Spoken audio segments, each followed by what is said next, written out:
সালাম আলাইকুম। তো আজকে আমি দুপুরে একটু মানিকগঞ্জ গিয়েছিলাম।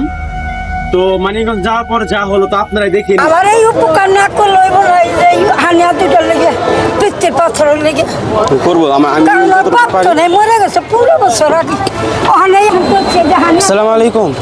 এই যে হানিয়া দুটো করুন পিত্তির পাথর করুন, এই যে 5টা অপারেশন করছি, মাইটা ফেলাই দিছি নামে সার্জারি করে দিব।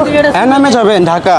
কইরা দিব 30,000 টাকা চাইতেছে, এই যে আর 30,000 চাইতেছে পিত্তির পাথর লেগে 60,000 টাকা চাচ্ছে। আমি কোন বলে দেব বুইরা মানুষ, এই যে বইয়ে রয়েছে আমার কেউ চারে না দিয়েছেন। থাকেন কই? আপনি থাকেন কই? থাকি আমাকে এই বলদারা ইউনিয়নে রফিকনগর, ওর নাম বাবুল, ওর বাপের নাম নুর ইসলাম খান। ঠিকানা নিয়ে যাও, আমার মোবাইল নাম্বার নিয়ে যাও, তোমারটা দিয়ে যাও। তো দেখতেই তো পারলেন, তো এই দাদু ছেলেটা খুব অসুস্থ। তো সবাই তার জন্য দোয়া করবে। সে আমার কাছে কিছু টাকা চেয়েছে, প্রায় 60,000 টাকার মতো। আমি ছোট মানুষ, তো 60,000 টাকা তো আমার জন্য অনেক। তো 60,000 টাকা তো আমি দিতে পারবো না। তো সে বললো যে আপনি একটু ছবি তুলে নিয়ে যান, যদি মানুষের সাহায্য করে খুব উপকার হতো। তো সেই জন্য আমি ভিডিওটা বানানো।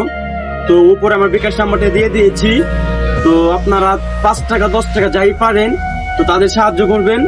আমার অনুরোধ, আমি ছোট মানুষ হয়ে আপনাদের অনুরোধ করছি, তাদের আপনারা সাহায্য করবেন। আপনাদের জন্য দোয়া করি। সবাই ভালো থাকবেন, সুস্থ থাকবেন। আল্লাহ হাফেজ।